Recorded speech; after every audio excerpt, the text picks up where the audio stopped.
Saludo a la iglesia con la paz del Señor. Le invito a que abra su Biblia en el Salmo número 1 y vamos a dar lectura al verso 1 y lo vamos a hacer de manera unánime a la voz de 3. 1, 2, 3. Bienaventurado el varón que no anduvo en consejo de malos, ni estuvo en camino de pecadores, ni en silla de escarnecedores se ha sentado. Damos gracias al Señor porque Él nos tiene en su casa. Este es el cuarto culto de lo que ya va de este año. Y hoy quisiera hablar acerca del Salmo número 1, que es un salmo muy conocido. Es un salmo que muchas veces se lo ha meditado, pero el término bienaventurado nosotros lo hallamos muchas ocasiones en la Biblia, tanto en el Antiguo como en el Nuevo Testamento. Y cuando empezamos a leer el libro de los Salmos, nos encontramos en primer lugar con esta expresión, bienaventurado.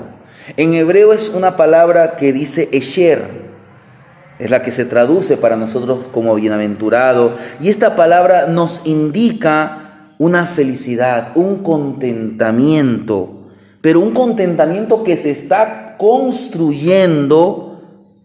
Y también se podría decir que esta palabra en hebreo se la podría traducir como cuán feliz. Pero a su vez esta palabra hebrea esher viene de una palabra o de una raíz hebrea ashar. Y esa palabra me llama mucho la atención porque la palabra ashar significa ser recto, hacer lo correcto, ser honesto. Por lo tanto, bienaventurado el varón habla de cuán feliz es el hombre, cuán feliz es la mujer que es recto delante de Dios.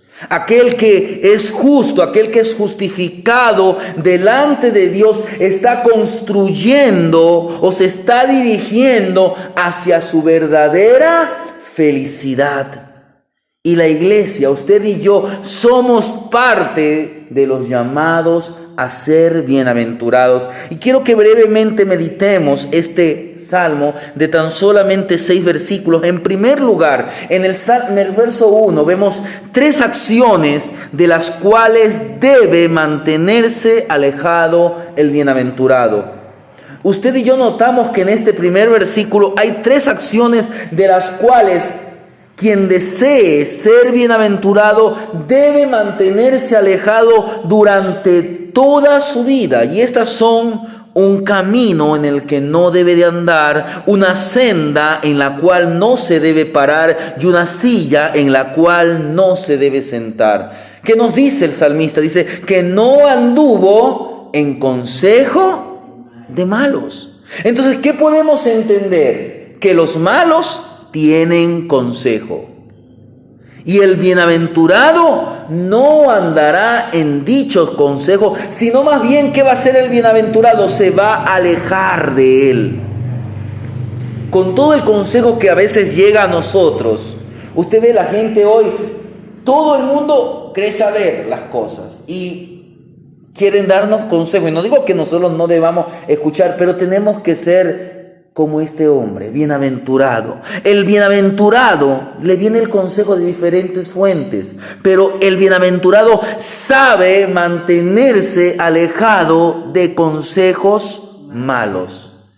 ¿Y cómo el bienaventurado se aleja? ¿O qué es lo que el bienaventurado hace para poder saber cuál es un bueno y cuál es un mal consejo? El bienaventurado tiene discernimiento. Él sabe cómo discernir el consejo de malos. Y es lamentablemente este punto donde muchos cristianos, donde muchas personas fallan en este aspecto, porque ni siquiera se ponen a considerar si aquel consejo que reciben es bueno o es malo. ¿Es piadoso o no es un consejo piadoso? Por lo tanto, usted y yo tenemos que buscar que tener discernimiento. Discernimiento sobre cualquier tipo de consejo. ¿Y cómo lo vamos a poder discernir? ¿Cuál es la herramienta? Pastor Héctor, ¿cuál usted cree que es la herramienta para poder discernir un buen consejo o un mal consejo?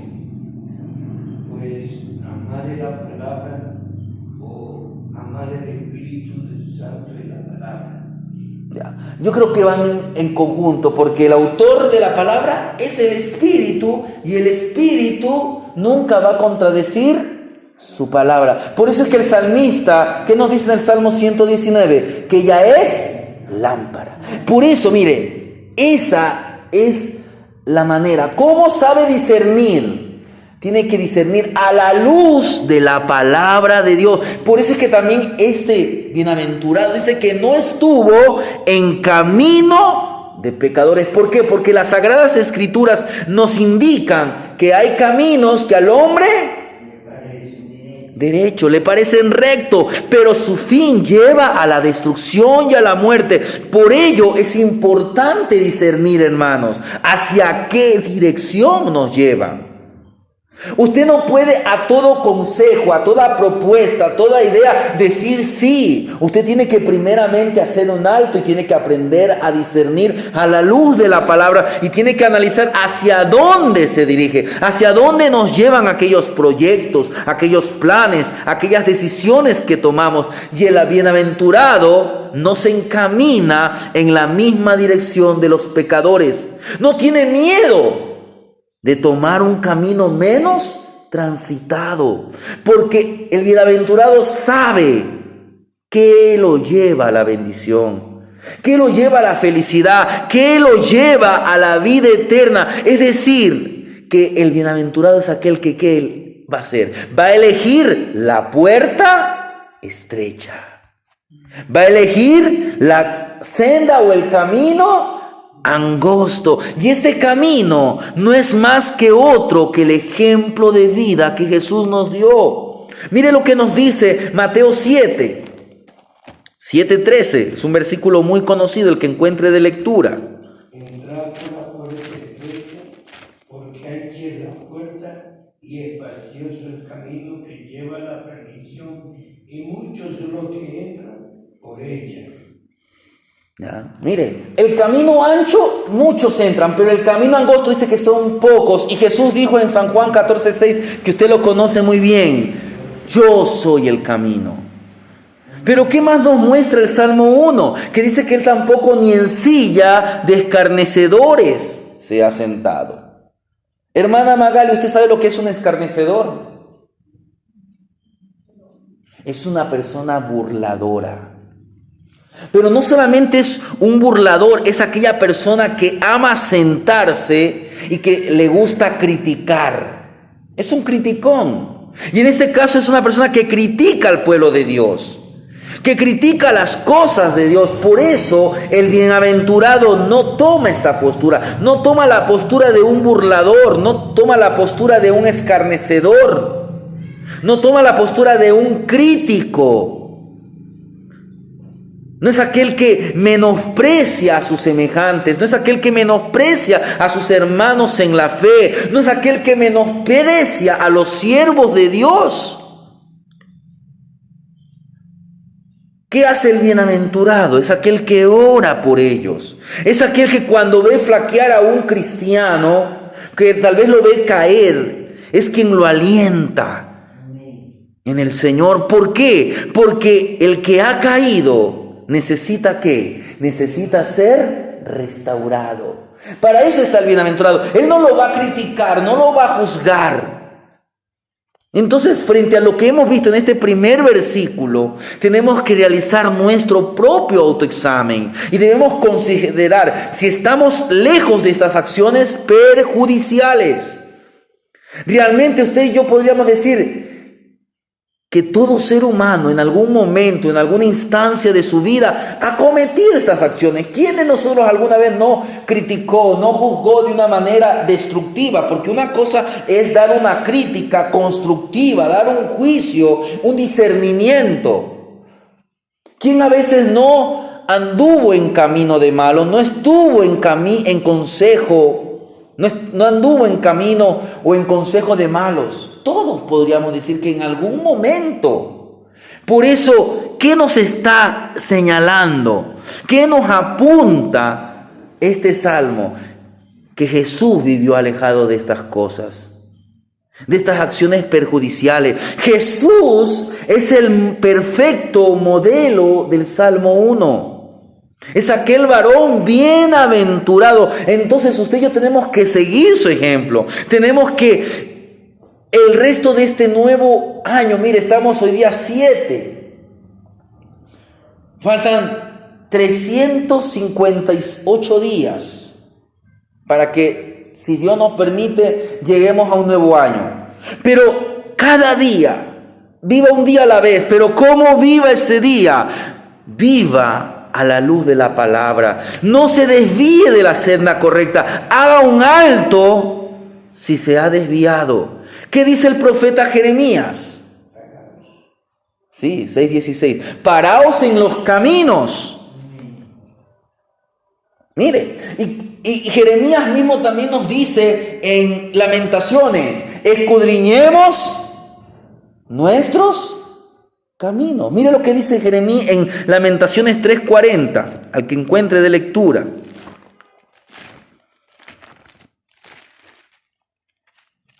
Lamentaciones 3:40.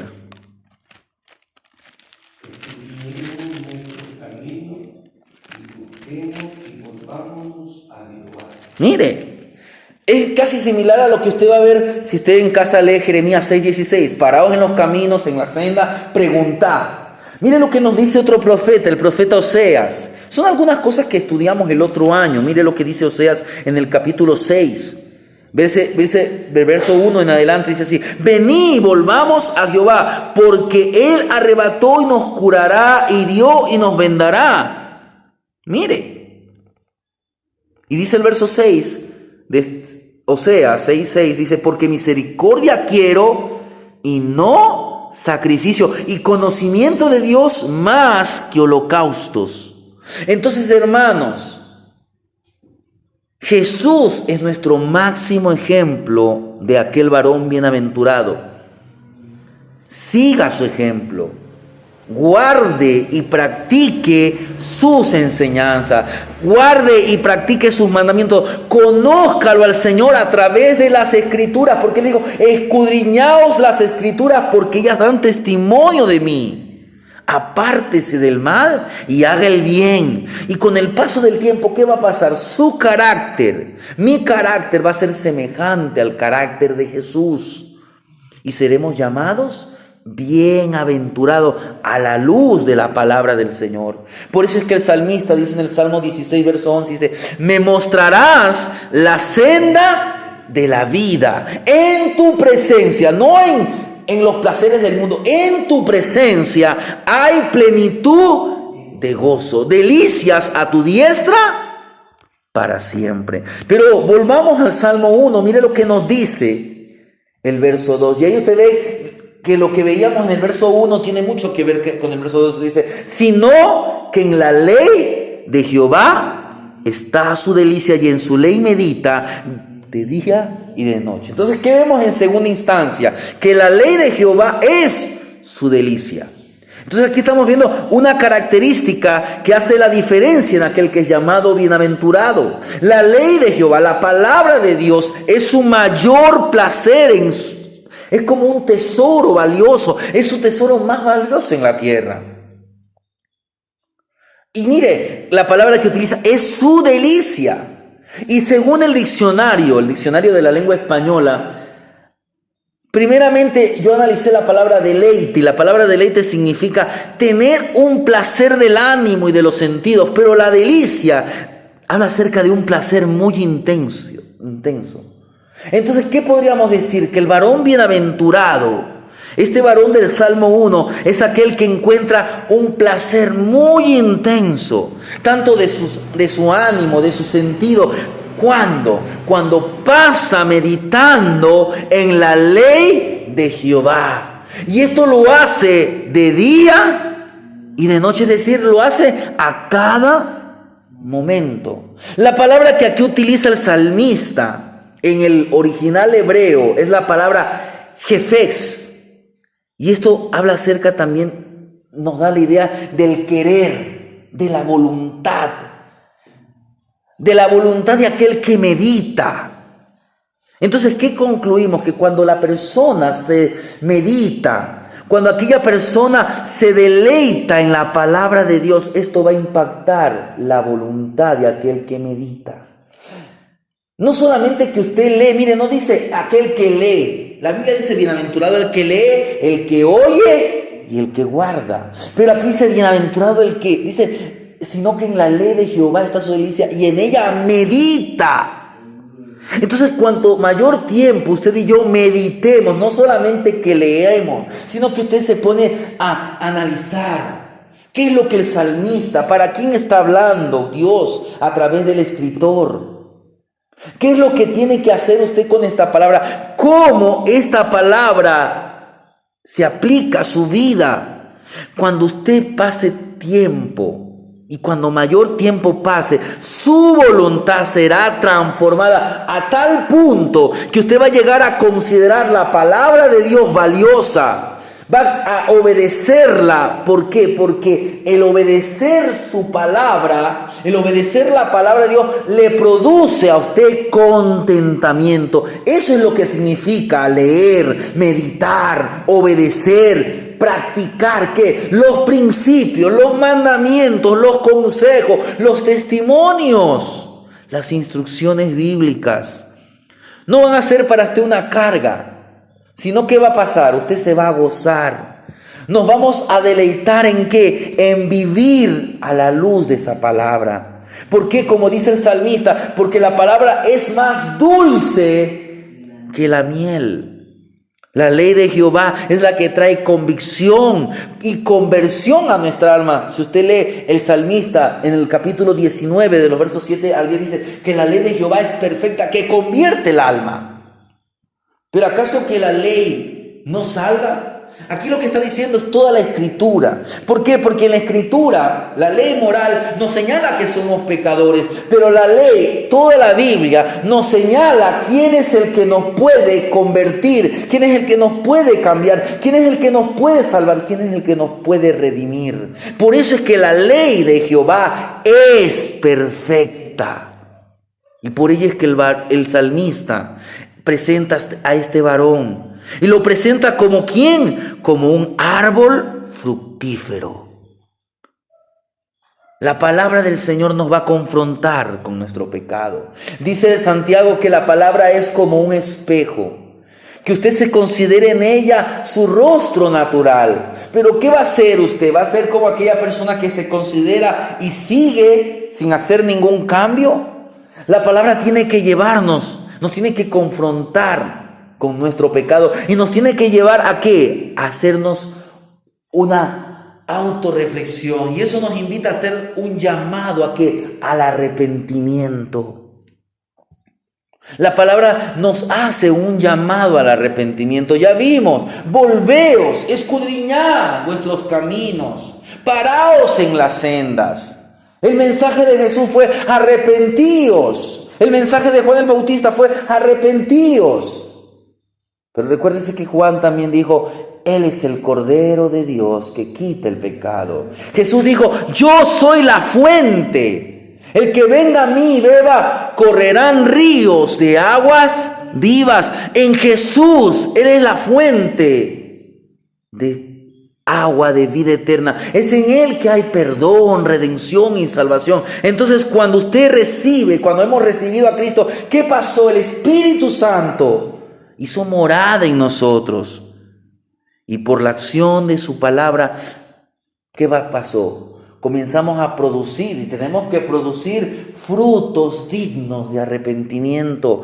Salen a la luz los frutos de justicia que también la palabra de Dios nos enseña. Y cuando usted constantemente está meditando la palabra que afecta su voluntad, la palabra que afecta su carácter, que transforma, va a pasar lo que dice, yo os daré un corazón nuevo, un corazón conforme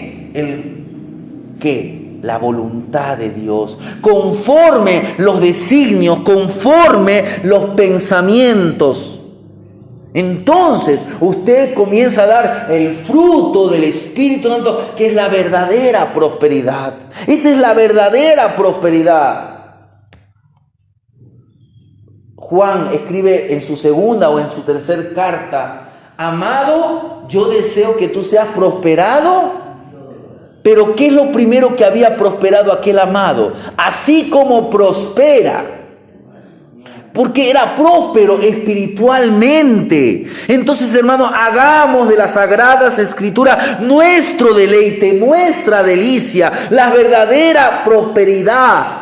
No se trata de bienes, no se trata de riquezas, no se trata de alcanzar nuestros sueños temporales, terrenales. La verdadera prosperidad a la luz de la Biblia se refiere a aquellas bendiciones recibidas de Dios para nuestra vida, aquellas bendiciones que van a trascender nuestra existencia misma.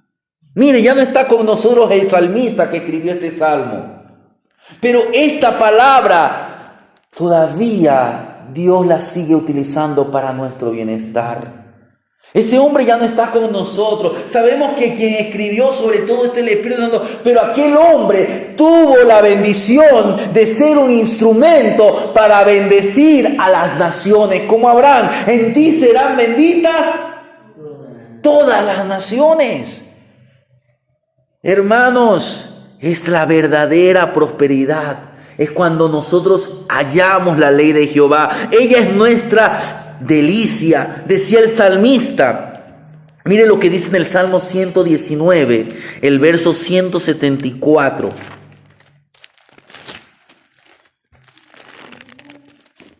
Sí, lea mi hermana. 119, 174.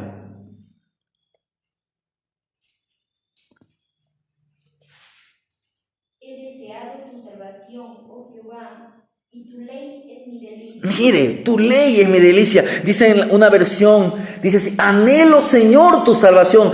Tu ley constituye mi delicia. Pero volviendo, mire lo que nos dice. Ya hemos visto el verso 2 y vemos los efectos del verso 2. Dice que será como árbol plantado. Ahí vemos el fruto que da. La prosperidad que da es la prosperidad que viene desde adentro. Pero mire lo que nos dice el verso 4 y 5. No así los malos, que son como el tamo que arrebata el viento. Por tanto, no se levantarán los malos en el juicio, ni los pecadores en la congregación de los justos. En la lectura que el pastor nos trajo en el libro del profeta Jeremías, usted vio que ahí hablaba acerca de esta expresión, que son como el tamo que arrebata el viento. ¿Qué es el tamo? Exacto. Es como algo seco que ya el viento se lo lleva. Anda de aquí para allá. Es algo seco. Así son, ese es el fin. Mire, vemos que aquí el escritor del Salmo 1 hace una enorme diferencia entre el varón bienaventurado y los malos. ¿La diferencia cuál es? Es el fin de cada uno de ellos. Por el tiempo no vamos a ver, pero si usted en casa lee a Job en el capítulo 21 o al salmista en el capítulo 3, yo le voy a leer lo que dice Eclesiastés 7:15. Porque tanto las otras citas que dije como lo que dice aquí Eclesiastés son lo mismo. Dice: todo esto he visto en los días de mi vanidad. Justo hay que perece por su justicia, y hay impío que por su maldad alarga sus días. ¿Qué es lo que se preguntaron Job, el salmista y el escritor de Eclesiastés, que es Salomón? ¿Por qué los malos prosperan? ¿Por qué los malos prosperan? Y aquí el salmista, en los versos 4 y 5, nos presenta la mayor desgracia para los malos. ¿Cuál es la mayor desgracia para los malos? Mire lo que dice al final del verso 5. Ni los pecadores en la congregación de los justos. Ellos no son parte de la congregación de los justos, pero el varón bienaventurado es parte de la congregación de los justos. Los malos no pertenecen, los pecadores no compartirán el futuro glorioso de los justos, porque esta bendición es para los que son llamados bienaventurados. Ahora usted y yo sabemos que ningún ser humano por sus propias obras será justificado. La justificación se alcanza cuando en fe, por fe en el sacrificio expiatorio de Jesucristo, somos justificados. Somos justificados de nuestros pecados. Es ahí cuando el hombre, cuando la mujer es colocado, es introducido, es puesto, ¿en qué? En la congregación de los justos. Es que el hombre llega a ser justificado. Y por eso es que el Señor Jesús dijo en cierta ocasión, ¿de qué aprovechará que el hombre gane todo el mundo y pierda su alma? Los diferentes escritores se hacían la pregunta, ¿por qué prosperan los malos? Usted puede decir, yo sé que él es ladrón, pero le va bien, tiene casa, carro. Pero el fin de los malos es que ellos no pertenecen a la congregación de los justos. Y cuando se abran los libros, su nombre no estará en el libro de la vida. ¿Y cuál será su fin? Dice que serán lanzados en aquel lugar donde será el lloro y el crujir de dientes. Por eso, hermanos, como cristianos, usted y yo debemos enfocarnos en cuáles son nuestras prioridades. El creyente tiene que anhelar la presencia de Dios, tiene que anhelar la meditación en la palabra, tiene que anhelar esa comunicación con Dios por medio de la oración. El cristiano tiene que anhelar, y esto es muy importante, y esto tiene que ver con lo que estamos viendo, la comunión con el cuerpo de Cristo, porque el cuerpo de Cristo, la iglesia, es parte de la congregación de los justos. Porque la congregación de los justos no solamente es la iglesia, la congregación de los justos son los santos del Antiguo Testamento, son los que se salvarán en la tribulación.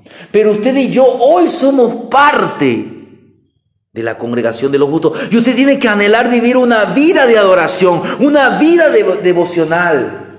Porque esto conlleva una vida que a Dios le agrada, y eso se llama una vida de consagración.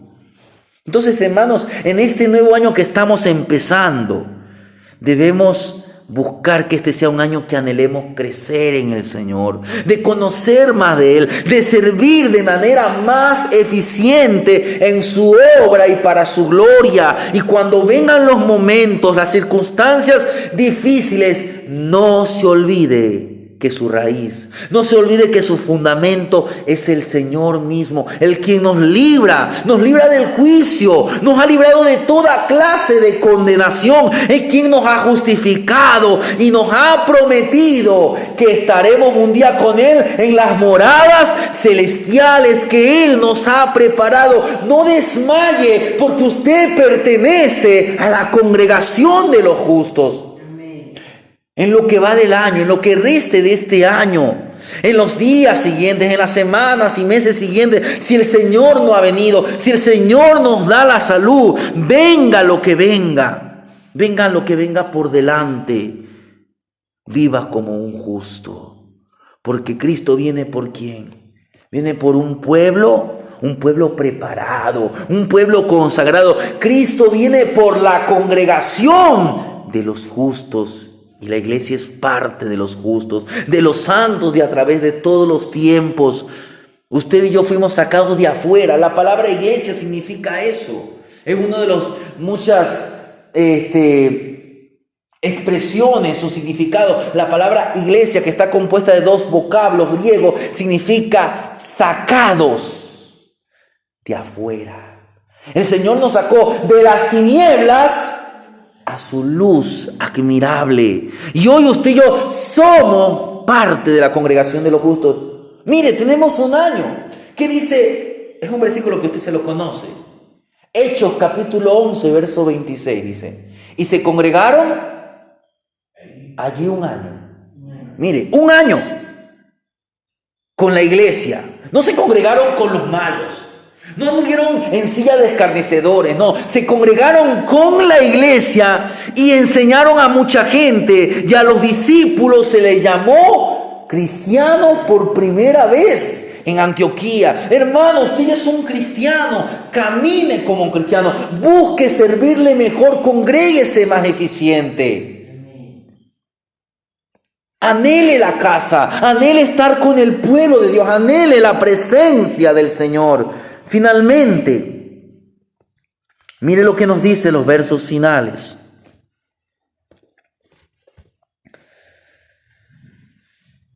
Porque Jehová conoce el camino de los justos, mas la senda de los malos perecerá.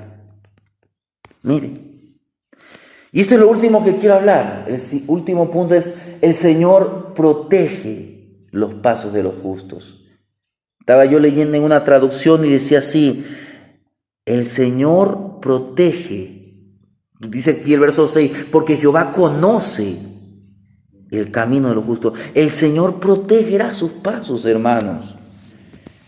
Usted en la Biblia va a encontrar la vida de hombres como de mujeres de fe que atravesaron circunstancias difíciles, peligrosas, imposibles de superar, mas en todas ellas el Señor estuvo allí. Y en todas ellas ellos salieron victoriosos en cada situación. Yo creo que esto lo refleja de manera muy clara el capítulo 11 de Hebreos, aquel capítulo conocido como el capítulo de los héroes de la fe. Pero la gloria, hermanos, no es de los héroes. La gloria es del autor y del consumador de la fe. Por eso es que el capítulo 12, ¿qué dice? Puesto que los ojos en los héroes, puesto los ojos en el autor. En el autor y consumador, el mayor héroe de la fe, Jesucristo. Él es nuestro ejemplo. Él es el varón bienaventurado. Aquellos hombres, aquellas mujeres, tanto del capítulo 11 y los diferentes hombres y mujeres a lo largo de la Biblia y a lo largo de la historia de la iglesia. Ellos pasaron diferentes circunstancias, pero ellos tuvieron algo muy en común. Dice tanto en Hebreos como en Habacuc. Por ejemplo, en Habacuc 2, versos 3 y 4, y en Hebreos 10, 37 y 38, él dice así: el justo por la fe vivirá. ¿Por qué? Porque el justo sabe algo. El justo sabe que el Señor protege los pasos de los justos. Por eso es que él vive confiado, no confiado en su fuerza, confiado en el Señor. Mire, estamos entrando a un nuevo año y hay mucha gente que entra con temor, con dudas, con ansiedades, hasta con depresión. Hay gente que hasta se suicida. A veces porque escuchan, leen, se informan, el entorno, la sociedad actual, el panorama pareciera que es caótico. Miramos al año pasado y la gente dice: hubo tantos crímenes, tanta violencia. Sí. Y aún las escrituras nos dicen que vendrán días difíciles, vendrán días oscuros, pero usted está a la luz de Dios. Y como cristianos sabemos que esto no significa que las aflicciones no van a venir sobre nuestras vidas, no nos van a afectar. Pero hermanos, usted y yo no debemos permitir que todo esto produzca en nosotros sentimientos negativos. Y no solamente que produzca sentimientos negativos, sino que nos gobiernen. Hay gente y muchos cristianos. Por eso es que usted no... La Biblia dice que el llanto dura la noche, pero a la mañana viene la alegría. No podemos quedarnos solo en la tristeza. No, usted tiene que mirar adelante, tiene que mirar al Señor. Porque Él nos dijo: en el mundo tendréis aflicción, pero confiad.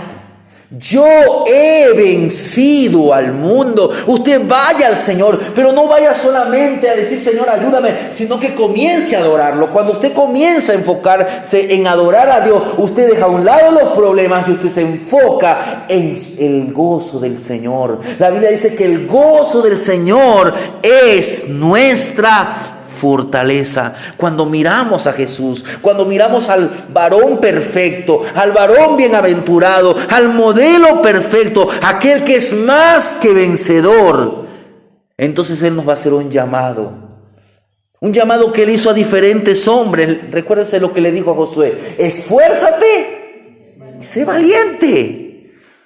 Esfuércese en este año y sea valiente frente a los retos que se presenten. Esté preparado en la batalla de la guerra espiritual. El año pasado veíamos aprendiendo a ser más que vencedores. ¿Y qué nos señalaba? Que tenemos que estar haciendo uso todos los días de la armadura de Dios. Y al ser usted y yo vencedores frente a la debilidad, apóyese en Cristo. Mire lo que nos dice Filipenses 4:13, muy conocido. Exacto, todo lo puedo, que todo lo puedo en yo, todo lo puedo el dinero, todo lo puedo en Cristo. Todo lo puedo en Cristo. Cuando el engaño lo quiere enredar, libérese haciendo uso de la verdad. San Juan 8:32, el que encuentre.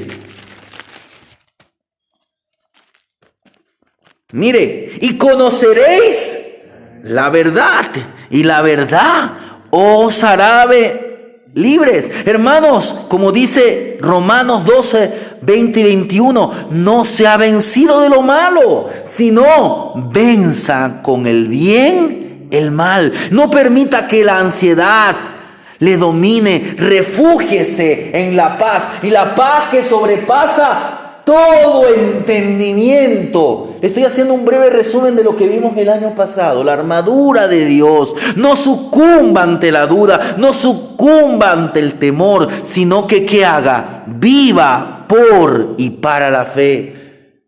Hebreos 11, verso 1 y 2 dice, es pues la fe, la certeza de lo que se espera, la convicción de lo que no se ve. Este año crezcamos, maduremos en fe. Cuando vengan las confusiones, refúgiese en la sabiduría del Evangelio. Si alguien tiene falta de sabiduría, pídala al Señor.